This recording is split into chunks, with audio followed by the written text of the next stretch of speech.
Apakah kalian masih ingat kisah perjuangan Persibo Bojonegoro melawan ketidakadilan dalam ajang Liga Jos Indonesia tahun 2010?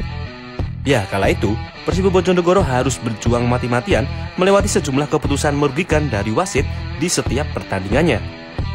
Pada tahun 2010, penyelenggaraan Liga Jos Indonesia yang merupakan kompetisi tingkat kedua disinyalir ditunggangi oleh kepentingan mafia PSSI. Persibo Bojonegoro menjadi salah satu tim yang paling sering menerima kerugian selama kompetisi berjalan. Saat melawan Persidafon Davonsoro di fase grup, keputusan dari sang pengadil lapangan lebih banyak merugikan klub besutan Sartono Anwar. Gol Peri Sahkoli dianulir oleh wasit dan kiper Persibo Bojonegoro, Heri Prasetyo, ditampar pemain Persidafon Davonsoro, namun wasit hanya diam saja. Puncaknya terjadi pada menit ke-76, Persidafon Davonsoro mendapatkan hadiah penalti dari sang pengadil lapangan. Pemain Persidafon Davonsoro, Patrick Wanggai, sebenarnya terjatuh di luar kotak penalti, namun wasit tidak menghiraukannya.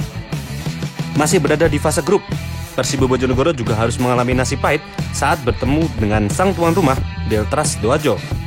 Laskar Angling Dharma mulanya sudah unggul 1-0 melalui blunder yang dilakukan oleh pemain Delta Sidoarjo.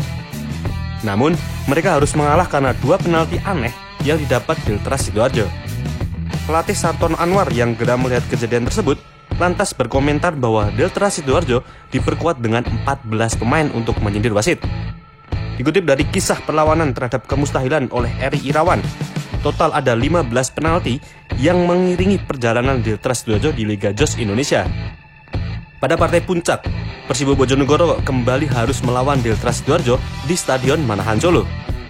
Busari sempat mencetak gol bagi Persibo Bojonegoro, namun dianulir oleh wasit karena alasan offside. Skor kacamata terus bertahan hingga 120 menit, yang memaksa pertandingan harus masuk ke babak adu penalti. Kiper Persibo Bojonegoro, Heri Prasetyo, berhasil menepis tendangan Satyo Husodo dan Wahyu Gunawan. Sementara sepakan Ervan melesat tak mengarah ke gawang Heri. Persibo Bojonegoro akhirnya keluar sebagai juara dengan skor 3-1 dalam babak adu penalti.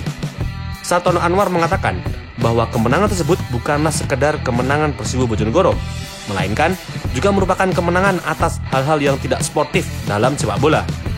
Nah, apakah masih ada yang ingat nama-nama wasit yang bertugas dalam sejumlah laga kontroversial tahun 2010 tersebut?